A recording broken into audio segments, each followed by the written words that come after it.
All right, for more on this, with us on the broadcast is James Jackson. He's a journalist and a political analyst with us from Berlin.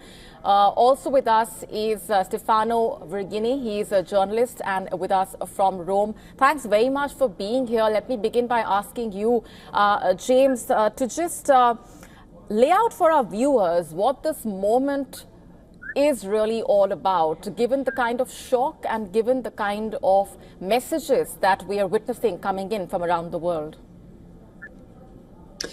Yes, I think for Christian worshippers and especially members of the Catholic Church, which has 1.4 billion members worldwide, this is a very sad day because Pope Francis, as you heard in the report, was very close to the people. He was a reforming Pope. Some would even say a revolutionary Pope who was open on many issues of Catholic doctrine, much more towards the liberal side, as well as taking on hierarchies within the Vatican to make the Catholic Church closer to the people and less of this far-off, distant, rich institution. So when he was elected, throughout his papacy, there have been a number of controversies between him and traditionalists, from where he was more open on doctrine and focus on the message of Jesus Christ, as well as, St. Francis of Assisi, his namesake. And he was, of course, the first Jesuit Pope and the first Pope from outside of Europe since 742, when we had a Syrian Pope. So he was truly representing, for many believers, the future of the Catholic Church, if it is to survive, which is a global institution, not just one in Europe and Rome, as well as one that is more open to a world in which many Catholic traditional doctrines seem out of place even for Catholic believers. He also stressed peace and was a very political Pope, mentioning in his last address the suffering of the people of Gaza. He phoned a Catholic church there almost every day, according to reports before his illness, and was a tireless advocate for peace, making him somewhat controversial among political figures in Europe. Indeed. Let's also get in Stefano onto the conversation.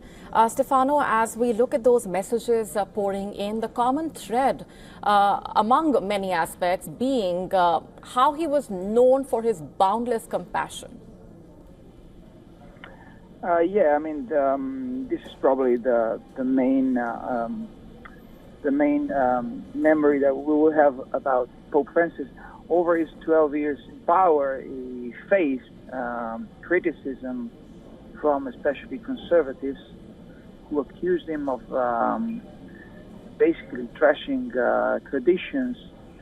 On his side, he promoted dialogue and peace dialogue. He tried to be impartial on the war in Ukraine. Probably one of the things for which he will remember is its decision to take the side of the marginalized, such as the migrants. And for these choices, he was harshly criticized by the conservatives. He also made his views known for climate change and for wealth inequality, for the role of women in the Catholic Church, and also for the acceptance of the LGBTQ community that was unprecedented for a pope. Although over the last year he appeared to be more conservative on this kind of issue, he reiterated the Vatican's opposition to surrogacy, abortion, and euthanasia.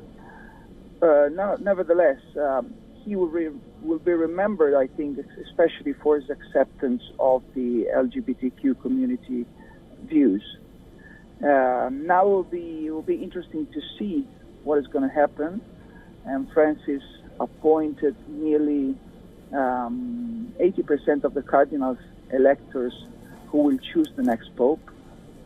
So the possibility that his successor will continue somehow his policies, progressive policies, is quite high. It will be interesting to see who will be elected as the new pope in a situation like the current one, where Donald Trump is in power for the second time in the U.S., and the antagonism between China and the U.S. is increasing, and so is increasing the antagonism between the U.S. and Europe.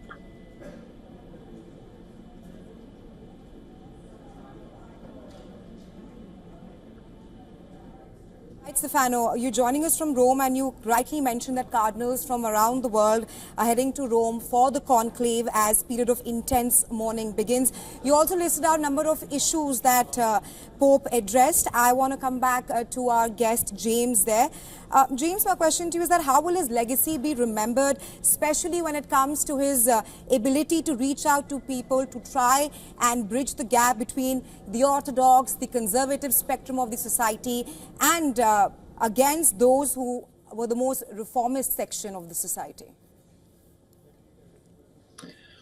Well, I think it's the position of a pope is the head of a church which contains so many different perspectives representing believers and, the message of Christ to the world. So they see themselves as a broad church. I think Francis has been more on the reformist side than any of the popes we've had in my lifetime, at least. Of course, we had Benedict and John Paul II, both conservative counter-reformers to a certain extent following the Vatican I reforms in the 1960s, which liberalized the church massively. And then there was a bit of a conservative counter-revolution, in a sense, with John Paul and his successor, Benedict. And what we saw with Francis was a return to that reforming spirit of Vatican Council I, which did not make him popular with the hierarchies and the conservatives within the church. In fact, sometimes he railed against them. Italy, Rome, of course, a very interesting place, but with a lot of court intrigue, very political church. If you've seen the film Conclave, you might have an understanding of what kind of issues are in store for when it comes to electing a pope. People think about, are we going to have someone from Europe? That's going to be on everyone's lips this time. I think that is something that Francis has changed forever, just from where he was born. We could be looking to potentially Africa for a next pope, or outside of Europe, as well as these questions of doctrine, of how and symbolism as well, how close the Pope can be to people. I mean, Benedict, for example, was very well respected, his predecessor, as an academic, as a theologian, and as an organizer within the church, whereas Pope Francis was very much known for his closeness to the people. And that means that he is especially beloved among Catholic worshippers. And I expect to see a lot of mourning from members of the Catholic Church. People are very sad to hear about this, even though it wasn't a complete surprise, with Pope Francis, of course, being very susceptible to pneumonia due to an operation he had as a young man in Argentina, where part of his lung was removed, also for pneumonia, much earlier in life. So he's been sick. The fact that he's died on Easter Monday, straight after wishing everyone worshippers a happy Easter, on probably the most significant high holiday of the church, I think won't be lost on worshippers, and people will say, he's gone to God. Right, James. And during his final message, Pope Francis said that no peace without freedom of religion, thought and expression. Please stay with us. We're also being joined by our correspondent, Eric, here. Eric, we have been discussing here about the issues that Pope Francis spoke about. He strongly advocated for the marginalized and addressed climate change, along with the issues of migration and the war in Gaza. The war in Gaza also got a mention during his last final message. My question to you is that, will Pope Francis be seen as a person who is not afraid in mincing his words?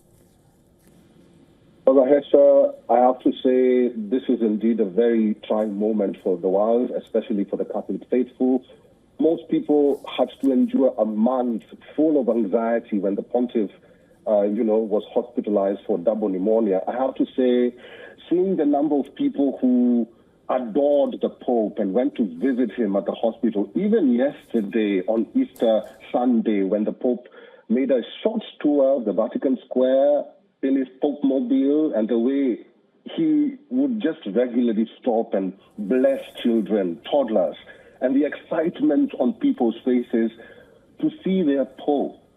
I was on air at that moment, and I have to say I had to take short breaks because I was getting emotional. I was fighting tears because it was very emotional to see this man who's 88 years old, and he's fighting for his life. He's very weak. You can actually tell that he's very weak, but he had time for his people. This man led with such humility, such kindness.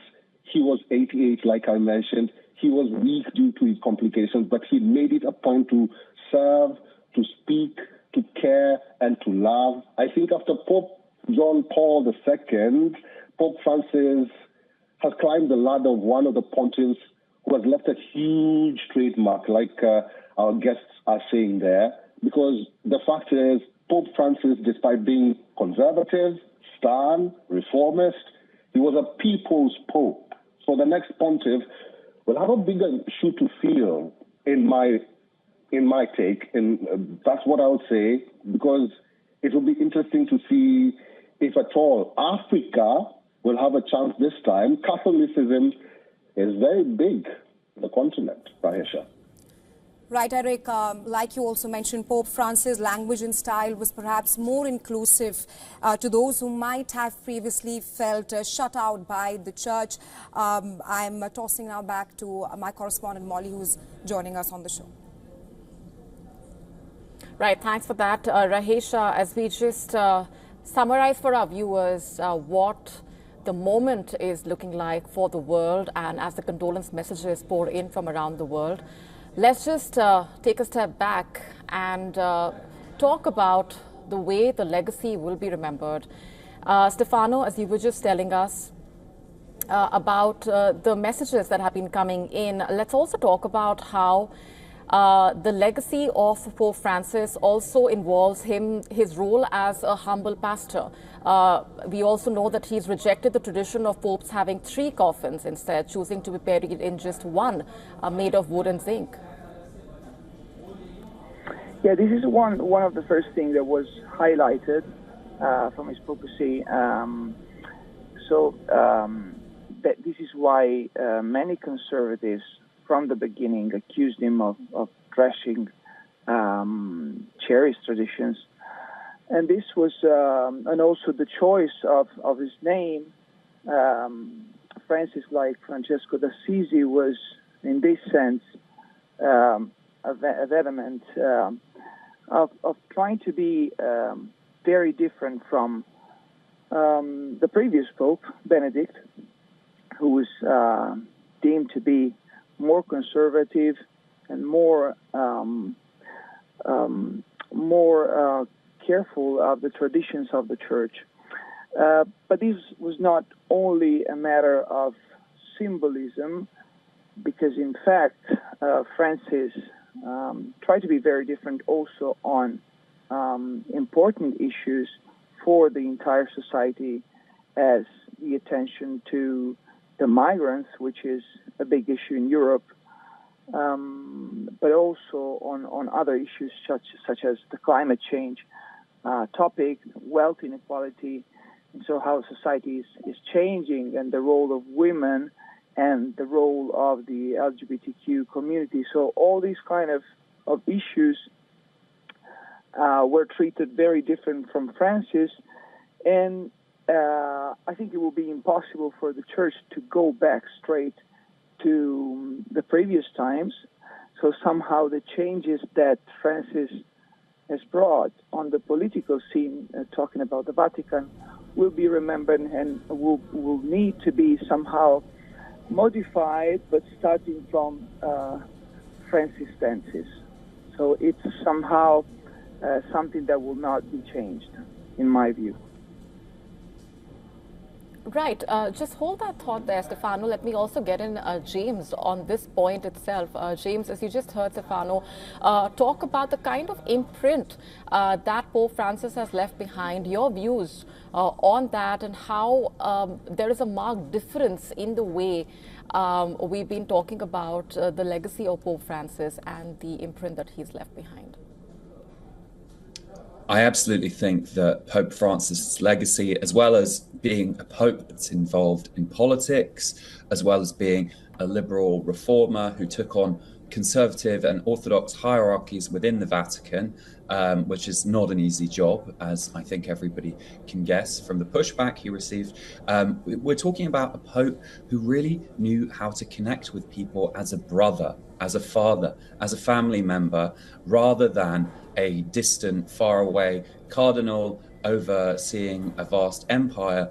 Pope Francis, in his public communications and his interactions with the public, seemed like just a normal priest, a parish priest who was close to people. You could see the joy of crowds when they got near him. You could see a crying baby in some of the footage that's been shown on one of his final appearances near. And Pope Francis never shied away from being close to worshippers and to other people, because that's another thing that doctrinally he has pushed for more acceptance of non-traditional Catholics, including, of course, the gay and lesbian LGBTQ community, as well as pushing for reconciliation with the Church of England, the Anglican Church, which is the third largest ecclesiastical body worldwide, and better ties with the Orthodox. So, he was not a Catholic, Roman Catholic firebrand pushing for the supremacy